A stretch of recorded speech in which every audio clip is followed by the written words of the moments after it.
ધોરણ 9 poem first the river એની આજે આપણે ચર્ચા કરવાના છીએ. ધોરણ 9ની જે પ્રથમ પોએમ છે એ સરસ મજાની પોએમ નદી વિશે આપેલી છે અને નદી વિશેની જે સરસ મજાની વાત છે એ આપણે આ પોએમ થ્રુ સમજવાના છીએ. તો ચાલો શરૂ કરીએ આ સરસ મજાની પોએમ ધ રિવર. સૌથી પહેલાં આપણે આ જે પોએમ છે એના અનનોન વર્ડ્સ છે એના વિશે ચર્ચા કરીએ. તો અહીંયા તમે જોઈ શકો છો, સ્પાર્કલ એટલે ચમકવું, પેબલ્સ એટલે કાંકરા, ફોલિએજ એટલે પાંદડા, ગ્લાન્સ એટલે જોવું, સ્વેલિંગ એટલે ઉછળવું, રાઉલિંગ એટલે ખડખડ વહેવું, લીપિંગ એટલે કૂદવું, સ્વીપિંગ એટલે ઝડપથી પસાર થવું, એટર્નિટી એટલે અનંતકાળ, હેથ એટલે હોવું. આ જે સ્પેલિંગ છે એ તમે તમારી નોટ્સમાં લખી લેજો, જેથી કરીને પોએમ સમજતી વખતે એ આપણને ઉપયોગી થાય. પછીના સ્પેલિંગ છે ઇમ્પેશિયસ એટલે ઉન્મત્ત, જેને આપણે અવિચારીપણે કંઈ પણ કાર્ય કરતું હોય એવું કહી શકીએ, ઉન્મત્ત. પછીનું સ્પેલિંગ છે સીમિંગ. સીમિંગ એટલે લાગવું, ડ્રીમિંગ એટલે છલકતું, મોશન એટલે ગતિમાં, ઓનવાર્ડ એટલે આગળ, ઓશન એટલે દરિયો, મોર્ટલ એટલે માણસ, ટાઈમનો અર્થ થશે શ્રેષ્ઠ, હેડલોંગ એટલે વગર વિચાર્યું અથવા તો એકદમ ઉતાવળથી જે કંઈ પણ કરવામાં આવે ત્યારે પણ આપણે હેડલોંગ શબ્દનો ઉપયોગ કરીએ છીએ. ત્યારબાદનો શબ્દ છે ડેશ. ડેશ એટલે ધસી જવું અથવા તો ઇનટુ ડેશ એમ જ્યારે પોએમમાં ઉપયોગમાં લેવાય છે ત્યારે માં ધસી જવું એવા સંદર્ભમાં. પછી છે હેથ. હેથ એટલે હોવું. અને ત્યારબાદનો શબ્દ છે સાઉન્ડ. સાઉન્ડેડ એટલે દરિયાની ઊંડાઈ માપવી. અને નેક્સ્ટ જે લાસ્ટ વર્ડ છે સેઇલ. સેઇલ એટલે દરિયાનો પ્રવાસ. તો આ થયા આપણી જે ફર્સ્ટ પોએમ છે એના સ્પેલિંગ. હવે આપણે પોએમ સમજીએ. આપણે પોએમ સમજશું ત્યારે આ જે સ્પેલિંગ છે એ આપણને મદદરૂપ થશે. તો ચાલો શરૂ કરીએ આપણી પહેલી poem the river.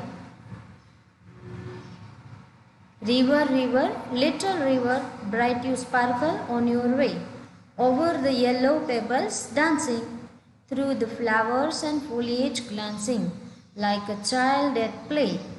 River, river, swelling river, on your rush, through rough and smooth, louder, faster, brawling, leaping, over rocks by rose bank sweeping, like impetuous youth. જે પહેલાં બે સ્ટાન્ઝા આપેલા છે એનું મેં અહીંયા રીડ કર્યા. હવે આપણે એ બે સ્ટાન્ઝાને લાઇન બાય લાઇન સમજીએ. રિવર, રિવર, લિટલ રિવર એટલે કે નદી, નદી, નાનકડી નદી. Bright you sparkle on your way. Bright you સ્પાર્કલનો અર્થ આપણે થશે, બ્રાઇટનો અર્થ થાય ચળકતું, તારા માર્ગમાં ચમકતી, આનંદથી ચમકતી. Bright you sparkle on your way, તારા માર્ગમાં આનંદથી ચમકતી અથવા તો આનંદથી ચમકતી તારા માર્ગમાં. Over the yellow pebbles dancing. Over the yellow pebbles. યલોનો અર્થ થશે પીળું. ઓવર એટલે ઉપર, પેબલ્સ એટલે કાંકરા અને ડાન્સિંગ એટલે નૃત્ય કરે છે. શું કરે છે? પીળા કાંકરા ઉપર નાચતી કૂદતી. Through the flowers and foliage glancing. Through એટલે માંથી, ફ્લાવર્સ એટલે ફૂલો અને ફોલિએજ એટલે પાંદડાઓ, જે આપણે એનો અર્થ સ્પેલિંગમાં જોયો હતો. ફોલિએજનો અર્થ થશે પાંદડાઓ. ગ્લાન્સિંગ એટલે જોવું. તો શું કરે છે? Through the flowers and foliage glancing. ફૂલો અને પાંદડામાંથી જોતી જોતી. Like a child at play. જાણે એક રમતું બાળક. શું કહે છે હવે? River, river, little river. આખા જે સ્ટાન્ઝા પેલો છે એનો અર્થ આપણે સમજીએ તો નદી, નદી, નાનકડી નદી, ચમકતી તારા માર્ગમાં આનંદથી તું ચમકતી હતી. પથ્થર અને પીળા કાંકરા અને ફૂલો ઉપરથી તું નાચતી કૂદતી. Over the yellow pebbles dancing એટલે કે પીળા કાંકરા ઉપરથી નાચતી જ કૂદતી. Through the flowers and foliage glancing એટલે કે ફૂલો અને પાંદડાઓમાંથી જોતી જોતી. Like a child at play. જાણે કે એક રમતું બાળક. આ થયો પહેલા સ્ટાન્ઝાનો અર્થ. હવે આપણે સમજીએ બીજો સ્ટાન્ઝા. River river swelling river. સ્વેલિંગનો અર્થ આપણે જોયો હતો કે ઉછળતી કૂદતી અથવા તો જે ઉછળતું હોય એવા અર્થમાં આપણે જ્યારે શબ્દનો ઉપયોગ કરીએ ત્યારે રિવર રિવર સ્વેલિંગ રિવર એટલે કે નદી નદી ઉછળતી નદી. On you rush through rough and smooth. On you rush એટલે કે તું દોડી જાય છે અથવા તો તું ધસી જાય છે. ક્યાં? તો કે થ્રુ રફ એન્ડ સ્મૂથ. ખાડા, રફ એટલે ખાડા ટેકરાવાળું ને સ્મૂથ એટલે કે સમતલ અથવા તો એક સરખું હોય તે. તો શું કહે છે? On you rush through rough and smooth એટલે કે ખાડા ટેકરાવાળા અને સમતલ રસ્તેથી તું દોડતી જાય છે. Louder, faster, brawling, leaping. Louder એટલે મોટા અવાજ સાથે અથવા તો ખૂબ ઊંચા અવાજ સાથે. ફાસ્ટર એટલે ઝડપથી. બ્રાઉલિંગ એટલે ખડખડ વહેતી જતી. લીપિંગ એટલે કે કૂદકા મારતી મારતી. તો મોટે અવાજ કરતી, ઝડપથી, ખડખડ વહેતી, કૂદતી. ઓવર રોક્સ બાય રોજ બેંક સ્વીપિંગ. ઓવર રોક્સ, આ જે ઓવર રોક્સ છે એ સામેની લાઈનમાં જ આપણે જોડશું તો શું થશે કે પથરા ઉપરથી મોટા અવાજ સાથે ઝડપથી ખડખડ વહેતી કૂદતી.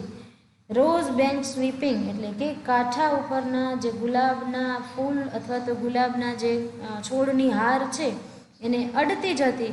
Like impetuous youth. Like impetuous યુથનો અર્થ થશે જાણે કે એક ઉન્મત્ત યૌવન એટલે કે યુવાન હોય અને એ જેવી રીતે કોઈ પણ વસ્તુ છે એ પોતાના યુવાનીના જોશમાં જે રીતે કરે છે એ જ રીતે આ નદી છે એ એક જાણે યૌવનથી છલકતી હોય એવી રીતે. લાઇક ઇમ્પેશિયસ યુથ એટલે કે જાણે કે ઉન્મત્ત યુવાન અથવા તો તારું ઉન્મત્ત યૌવન. આગળના સ્ટાન્ઝામાં આપણે સમજીએ તો રિવર રિવર બ્રીમિંગ રિવર એટલે કે નદી નદી. બ્રીમિંગનો અર્થ થશે છલકતી. નદી નદી છલકતી નદી. Broad and deep and steel as a time. Broad એટલે પહોળી, વિશાળ. નદી નદી છલકતી નદી, વિશાળ અને ઊંડી. And steel as a time. Steel as a time એટલે કે સમયની જેમ સ્થિર. સ્વિમિંગ સ્ટીલ અને સ્થિર લાગે છે તું. સ્વિમિંગ એટલે લાગવું, સ્ટીલ એટલે સ્થિર. સ્વિમિંગ સ્ટીલ તું સ્થિર લાગે છે. Yet still in motion. Yet એટલે એમ છતાં, સ્ટીલ ઇન મોશન એટલે કે ગતિમાન હોય એવું લાગે છે. મોશનનો અર્થ આપણે જોયો તો ગતિમાન. તો swimming steel yet still in motion. સ્થિર લાગે છે એમ છતાં તું ગતિમાન છે. Tending onward to the ocean. Tending onward to the ocean. Tend એટલે અમુક દિશામાં આગળ વધવું. તો શું કરે છે? તું અમુક દિશાઓમાં આગળ વધે છે. અને કઈ દિશામાં તું આગળ વધે છે? Onward to the ocean. Onward એટલે આગળ, ઓશન એટલે દરિયો. તું દરિયાની દિશામાં આગળ વધે છે. Just like a motel prime. જાણે કે જીવનના શ્રેષ્ઠ સમયમાં માણસ હોય, માણસ છે એ પોતાના શ્રેષ્ઠ સમયમાં હોય એમ તું પણ તારા શ્રેષ્ઠ સમયમાં છો અને એવી રીતે તું આગળ વધી રહી છે. હવે આગળના સ્ટાન્ઝામાં આપણે સમજીએ તો રિવર રિવર હેડલોંગ રિવર એટલે કે નદી નદી. હેડલોંગનો અર્થ આપણે જોયો તો સ્પેલિંગમાં કે વગર વિચાર્યું, ઉતાવળથી, કંઈ પણ વિચાર્યા વિના જે કાર્ય થાય છે એ. રિવર રિવર હેડલોંગ રિવર એટલે કે નદી નદી વગર વિચારી નદી. વગર વિચાર્યું હોય એટલે કે ઉતાવળું, ઉતાવળી નદી. Down you dash into the sea. દરિયામાં તું ધસી જતી. Down you dash into the sea. Sea that line hath never sounded. દરિયો કે જેની ઊંડાઈ છે એ અમાપ છે. Sea that line hath never sounded. દરિયો કે જેની ઊંચાઈ છે એ અમાપ છે. ઊંડાઈ છે એ અમાપ છે. ઊંડાઈને આપણે માપી શકતા નથી. એ અહીંયા આ પોએમમાં કહેવામાં આવ્યું છે. Sea that sail hath never rounded. દરિયો કે જેનો પ્રવાસ નિરંતર છે. Like eternity. જાણે કે અનંતકાળ. તો આ સ્ટાન્ઝામાં આપણે સમજ્યા કે નદી છે એ ઉતાવળી જતી જાય છે. દરિયાને મળવા માટે એકદમ ઉતાવળી થાય છે. દરિયાની ઊંડાઈ છે એ અમાપ છે. દરિયાનો પ્રવાસ છે એ નિરંતર છે અને જાણે કે અનંતકાળ, શાશ્વત. એ ક્યારેય જે પૂરું જ નથી થતું, જેનો ક્યારેય અંત જ નથી આવતો એવી નદી છે એ હવે દરિયાને મળવા માટે જઈ રહી છે. તો આ થઈ આપણી સરસ મજાની પોએમ ધ રિવર. અને સરસ મજાની પોએમમાં આપણે સમજ્યા કે નદી છે એ ઉછળતી, કૂદતી, છલકતી, નાચતી, કૂદતી દરિયાને મળવા માટે જાય છે, અને દરિયો છે કે જેનો પ્રવાસ નિરંતર છે, લાઈક એટર્નિટી. તો આ આપણી પોએમ છે એ આપણે સમજીએ. એમ છતાં તમને જો કંઈ પણ મૂંઝવણ હોય તો તમે જરૂરથી જણાવશો. Thank you.